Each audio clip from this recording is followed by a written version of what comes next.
ఇన్నాళ్ళో లెక్క ఇప్పటి నుంచి మరో లెక్క. రాజకీయాల్లో కొత్త ముఖం కొత్త స్వరం కోసం తమిళనాడు ప్రజానీకం ఎదురు చూస్తోందా అంటే అవుననే అంటోంది ఒక సర్వే.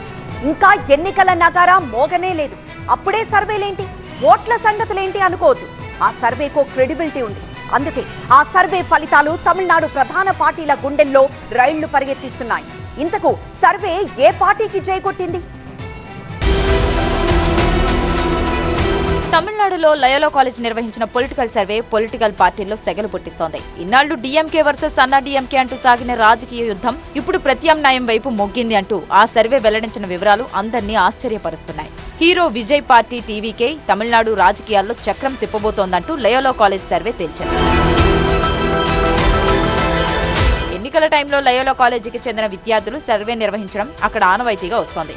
ఈ కాలేజ్ వెల్లడించిన సర్వే ఫలితాలన్నీ దాదాపు నిజమయ్యాయి. ఇప్పుడు కూడా సర్వే నిర్వహించింది. అయితే ఫలితాలు ఏదో ఒక పార్టీ గెలుస్తుందని చెప్పడం లేదు, మొత్తం రాజకీయ సమీకరణాలే మారిపోతాయని చెబుతోంది. సర్వేలో అతిపెద్ద ట్విస్ట్ ఏంటంటే పోటీ డీఎంకే వర్సెస్ అన్నా డీఎంకే మధ్య కాదని తేల్చేయడం. స్టాలిన్ వర్సెస్ విజయ్ అన్నట్లుగా రాబోయే ఎన్నికల పిక్చర్ ఉండబోతోందని సర్వే ఫలితాలు స్పష్టం చేస్తున్నాయి. ఇది అధికారంలో ఉన్న డీఎంకేకు వార్నింగ్ బెల్ లాంటిదైతే ప్రతిపక్షంలో ఉన్న అన్నా డీఎంకేకు ప్రమాద సూచిక అంటున్నారు విశ్లేషకులు. సర్వే ఫలితాలు అన్నా డీఎంకేకు 3వ స్థానం కట్టబెట్టాయి. ఇది రాజకీయంగా ఆ పార్టీకి భారీ షాక్. తమిళనాడులో అన్నా డీఎంకేకు ఒక స్థిరమైన కోర్ ఓటు బ్యాంక్ ఉంది. కానీ ఈ సర్వే ఆ కోర్ ఓటర్లు కూడా చీలే అవకాశం ఉందని చెబుతోంది. మరోవైపు డీఎంకే ఓటు బ్యాంకు కూడా పూర్తిగా సేఫ్ కాదన్న సంకేతాలు ఇస్తోంది. అంటే విజయ్ ప్రభావం ఒక్క పార్టీపైనే కాదు, డీఎంకే అన్నా డీఎంకే 2 పార్టీలపై ఉండబోతోంది. 2 పార్టీల ఓట్లు చీలి టీవీకే వైపుకు మళ్లే అవకాశం ఉందంటోంది సర్వే. ఇక్కడ విజయ్ ఫ్యాక్టర్ ను లైట్ గా తీసుకునే ఛాన్స్ లేదు. ఎందుకంటే అతను రాజకీయాల్లోకి కొత్తగా వచ్చినా ప్రజలకు కొత్త కాదు. ముఖ్యంగా యువతలో విజయ్ కు ఉన్న డైరెక్ట్ కనెక్షన్ ఇతర నేతలకు లేదు. యువత, కొత్త ఓటర్లు, ఫస్ట్ టైం ఓటర్లు పెద్ద ఎత్తున టీవీకే వైపు మొగ్గు చూపే అవకాశం ఉంది.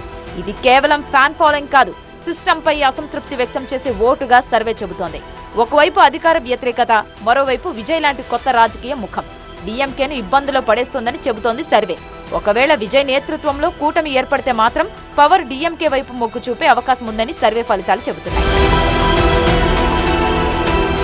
ఇక్కడ మరో కీలక అంశం, ఇది విద్యార్థులు నిర్వహించిన సర్వే కాబట్టి అకాడమిక్ బ్యాక్గ్రౌండ్ ఉన్న వర్గం నుంచే ఎక్కువ శాంపిల్స్ సేకరించారు.